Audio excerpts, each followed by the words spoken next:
સ્વાગત છે તમારું બધાનું આપણા પેજ કુકિંગ કોર્નરમાં। આજે આપણે બનાવશું કાઠિયાવાડી કઢી। આ કઢી ખાવામાં ટેસ્ટી અને ખાટી મીઠી લાગે છે। આ વાનગી બનાવવી ખૂબ જ સરળ છે।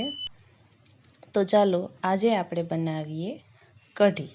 સૌપ્રથમ મેં અહીં એક બાઉલમાં 3 કપ જેટલી ખાટી છાશ લીધેલી છે।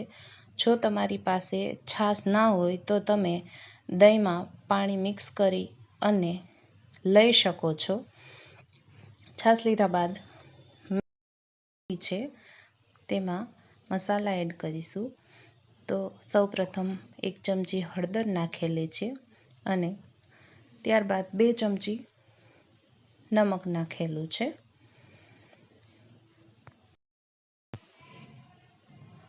ત્યારબાદ 2 મોટી ચમચી ચણાનો લોટ લીધેલો છે અને તેને સારી રીતે મિક્સ કરવાનો છે। આ લોટ સારી રીતે મિક્સ કરવાનો છે। તેમાં તમે વિસ્કરની મદદ લઈ શકો છો અને હાથથી પણ તેને સારી રીતે મિક્સ કરી શકો છો। તેમાં લમ્સ રહેવા જોઈએ નહીં। 3 ચમચી મોટી ચમચી જેટલું તેલ લીધેલું છે। તેલ ગરમ કર્યા બાદ 5 થી 6 મરી લીધેલા છે। 3 લવિંગ લીધેલા છે। આને શરૂઆતમાં જ નાખવાના છે। તેલ ગરમ થાય ત્યારબાદ તેમાં 1 ચમચી મેથી નાખેલી છે, 1 ચમચી રાઈ, 1 ચમચી જીરું,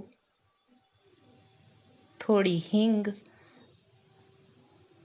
આ બધું સારી રીતે તેલની અંદર તતડી જાય ત્યારબાદ થોડા મીઠા લીમડાના પાન અને હવે જે આપણે તૈયાર મિશ્રણ કરેલું હતું તે તેમાં નાખવાનું છે અને ઉપરથી ઢાંકણું બંધ કરવાનું છે જેથી તેની સુગંધ અંદરના વાસણમાં જ રહી જાય।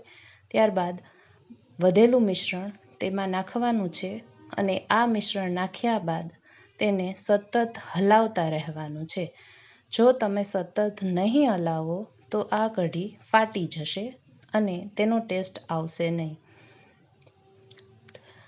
ત્યારબાદ તેમાં 1 સમારેલું તીખું મરચું નાખેલું છે। આદુ લસણની પેસ્ટ 1 ચમચી નાખેલી છે અને આ બધી પ્રક્રિયા હાઈ ફ્લેમ પર કરવાની છે। એક ઉકાળો આવે ત્યાં સુધી ગેસની ફ્લેમ હાઈ રાખવાની છે। એક ઉકાળો આવ્યા બાદ ગેસની ફ્લેમ લો ટુ મીડિયમ કરવાની છે જેથી અંદર રહેલા મસાલાનો સ્વાદ સારી રીતે કઢીમાં બેસી જાય। ધીમા તાપે તૈયાર કરેલી કઢીમાં મસાલાનો સ્વાદ સરસ આવે છે।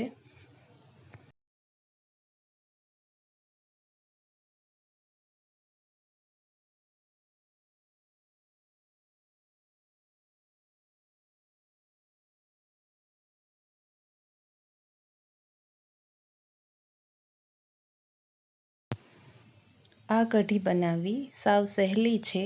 એક ઉકાળો આવ્યા બાદ ગેસની ફ્લેમ લો ટુ મીડિયમ રાખવાની છે।